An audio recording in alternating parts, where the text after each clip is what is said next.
कार्रवाई होनी चाहिए।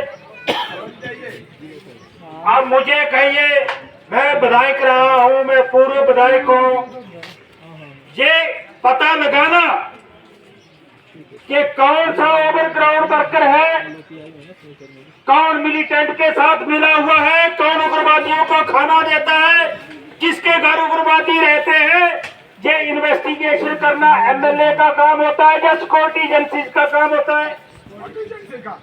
और जब एक एमएलए कहे कि ये निर्दोष है और ये मिलिटेंट से मिला हुआ एमएलए के पास डाटा है, उस चीज का क्या?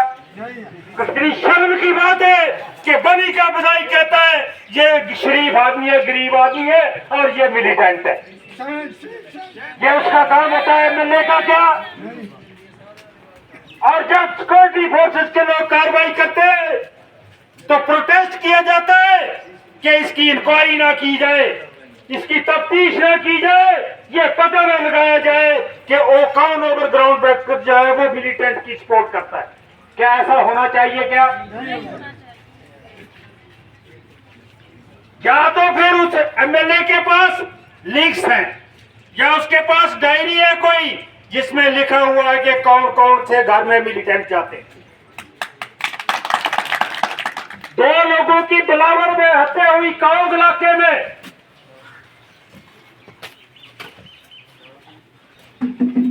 बनी के एमएलए ने उठ नहीं किया क्योंकि वो हिंदू मारे गए थे।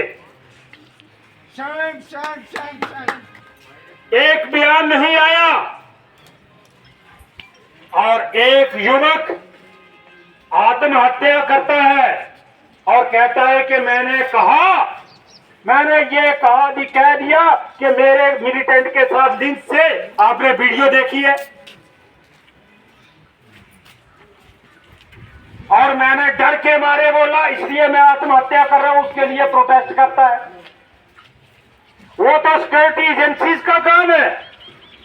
मैं नहीं बता सकता, कोई दूसरा आदमी नहीं बता सकता कि कौन मुलव्वस है और कौन नहीं है। उसमें तो एनआईए जांच हो, सीबीआई जांच हो, कौन मुलव्वस है कौन नहीं है। लेकिन आज बनी विधानसभा के लोहाई बिलावर इलाके में ये हत्याकांड हुआ है। हमारे कुछ साथी कह रहे थे बिलावर में हुआ है, मलाड में हुआ है, बनी विधानसभा लोहाई बिलावर में हुआ है। 3 लोग और उसमें एक 14 साल का बच्चा जो दिल्ली में एजुकेशन हासिल कर रहा था वो भी शामिल है। 3 लोगों की निर्मम हत्या हुई। उसके खिलाफ लोग प्रोटेस्ट कर रहे हैं और उसके फेवर में आपके हमारा जो बनी का विधायक है उसके वर्कर लिख रहे हैं सोशल मीडिया के ऊपर कि वो गिरकर मरे। मुझे कहिए 3 लोग इकट्ठे गिरकर मर गए भाई? मुझे ये बात सही है कि हो सकती है क्या? एक आदमी स्लिप हो सकता है, 3 आदमी रास्ते में जा रहे हैं, तीनों गिर गए। क्या उन्होंने छलांगे लगाई?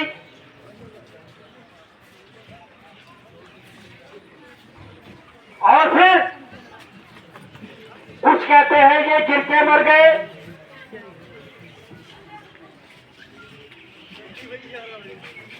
मैं ये कहना चाहता हूं कि ये भाषा बोलना छोड़ दें। आप लोगों के सब्र का इम्तिहान मत लीजिए। और बनी के एजिटेशन का अभ्यास रहा है। शायद कुछ लोगों को इस चीज का पता नहीं कि बनी के अंदर जब एजिटेशन होती है, जब प्रोटेस्ट होते हैं तो उसकी शिद्दत क्या होती है। आप वोट बैंक की राजनीति के लिए अपने आप को बेच दोगे। कई विधायक आए, कई आएंगे, कई जाएंगे, लेकिन आप एक खास कम्युनिटी को फेवर में लाने के लिए जो निर्मम हत्याएं हुए उनको इग्नोर कर दोगे।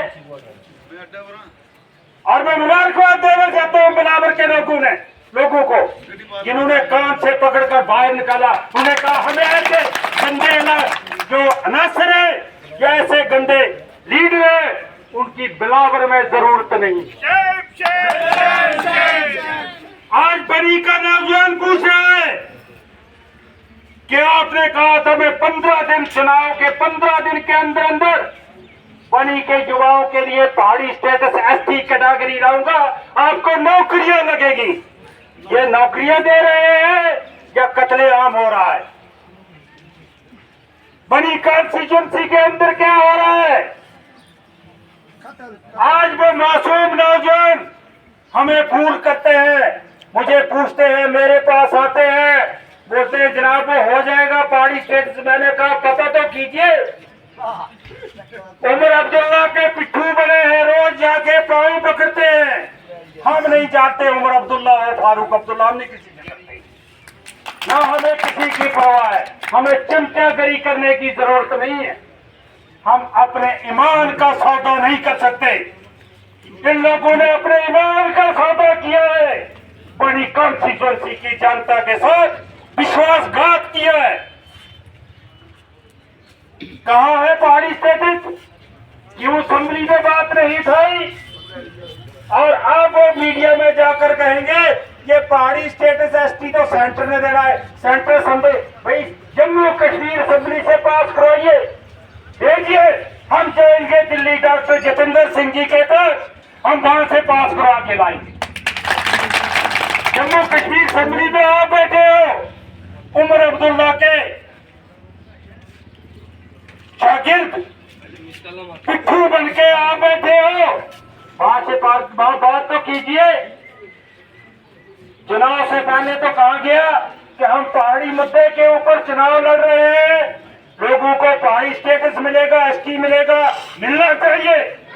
हमारे ठाकर भाई हैं, मुस्लिम भाई हैं, जिनको नहीं मिला है सबको मिलना चाहिए। पहाड़ी इलाका है, हम आज भी दावे के साथ कहते हैं, हम गवर्नर रूट के दौरान भी दावे के साथ कहते थे सबको मिलना चाहिए। डेपुटेशन लेकर गए थे, मनसाराम जी है, हमारी रीता जी है, बहुत से लोग हम डेपुटेशन लेकर 3-4 बार गए थे। लेकिन जब उमर अब्दुल्ला सरकार आई तो वो जो बैकवर्ड क्लासेस कमीशन था उसी को बाइंड अप कर दिया, उसको बंद ही कर दिया, जाओ मसला ही खत्म हो गया। लोगों को गुमराह किया। इसलिए मैं आपको कहना चाहता हूं कि आज हमारे लोग जो हैं, जिन्होंने अपना माल मवेशी लेकर पहाड़ों में जाना है, उनके अंदर डर और खौफ का माहौल है।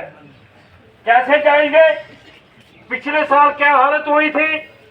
जब लोग पहाड़ों पे गए, मिलिटेंसी आना शुरू हो गई और मिलिटेंसी की वजह से लोग वापस आने लगे थे। हम धन्यवाद करते हैं केंद्र सरकार का कि फौरन उन्होंने आर्मी भेजी, तब जाके थोड़ा सा माहौल शांत हुआ। और इस बार भी ये एक सोची समझी साजिश के तहत किया जाता है। जब लोगों को अपने माल मवेशी के साथ पहाड़ों में जाना होता है, जब यहाँ पर टूरिस्ट का सीजन आना होता है, टूरिज्म का सीजन आता है, गर्मियों में बाहर से लोग आते हैं, उसी वक्त ऐसी हरकतें की जाती है ताकि जम्मू इलाका, ये बनी का जो पहाड़ी इलाका है, यहाँ की डेवलपमेंट। इसलिए मैं सभी साथियों को कहता हूँ, मैं अपील करता हूँ कि एक हो जाइए और एक कार पे इकट्ठे होइए। आपको आपकी सुरक्षा को सुनिश्चित करने वाली एमसी सरकार नहीं है, ना कांग्रेस ना एमसी सरकार आपको सुरक्षित रख सकती है। हम तभी सुरक्षित रह सकते हैं जब हम एक होंगे और एक कार के ऊपर इकट्ठा होंगे और संघर्ष करेंगे।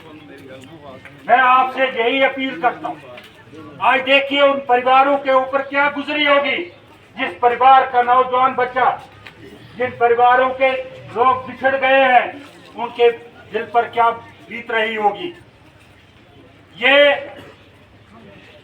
कोई एक पार्टी का मसला नहीं है, एक सियासी पार्टी का मसला नहीं है, ये इलेक्शन का मुद्दा नहीं है। जिस तरह से हमारे विधायक वहां फोटो शूट करवाने के लिए जा रहे थे, फोटो शूट कराने के लिए जा रहे थे, वहां से उन्होंने कहा दिया कि ऐसे लोगों के लिए बिलावर में कोई जगह नहीं है। बड़ी कॉन्स्टिट्यूंसी का नाम बदनाम कर दिया इस व्यक्ति ने, बड़ी कॉन्स्टिट्यूंसी का नाम बदनाम कर दिया। इसलिए मैं आप सबसे यही अपील करता हूं कि सतर्क रहिए, सिक्योरिटी एजेंसीज को सूचना दीजिए। सिक्योरिटी एजेंसीज के खिलाफ नहीं, हम सिक्योरिटी एजेंसीज के साथ हैं, चाहे वो आर्मी है, पुलिस है, सीआरपीएफ है, हमें उनके साथ खड़े होना है। हमारी लड़ाई जो है वो देशद्रोहियों के साथ है। अगर हम अपनी सिक्योरिटी के साथ तौबन नहीं करेंगे, उनके साथ शाना बिशाना खड़े नहीं होंगे, तो ये लड़ाई हम कैसे जीत सकते हैं। इसलिए आप सब यहाँ पर आए, इकट्ठे हुए, हम जम्मू कश्मीर सरकार से डिमांड करते हैं, केंद्र सरकार से डिमांड करते हैं कि इसकी एनआईए जांच होनी चाहिए, ताकि पता चले कि इस हत्याकांड के पीछे कौन कौन सी एजेंसी जुड़ी हुई है, कौन कौन लोग हैं, और उनको कड़ी से कड़ी सजा मिले। और इस मुद्दे को भटकाने की जो लोग कोशिश कर रहे हैं, जिनको उनकी चिंता होती कि उनके साथ जो बेइंसाफी हुई है, उनके ऊपर जो अत्याचार हुआ है, उनको यहाँ पर धरने में आना चाहिए था।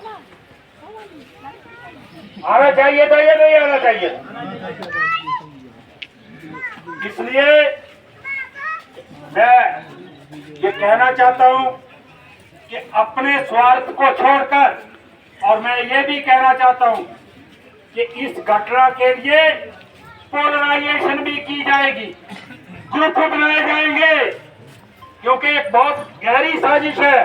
ग्रुप बनाए जाएंगे, लोगों को तोड़ा जाएगा, और जो लोग इसमें मुलव्वस हैं उनको शील्ड करने के लिए यहाँ पर अलग अलग ग्रुप बनाए जाएंगे, लोगों को बिखेरा जाएगा।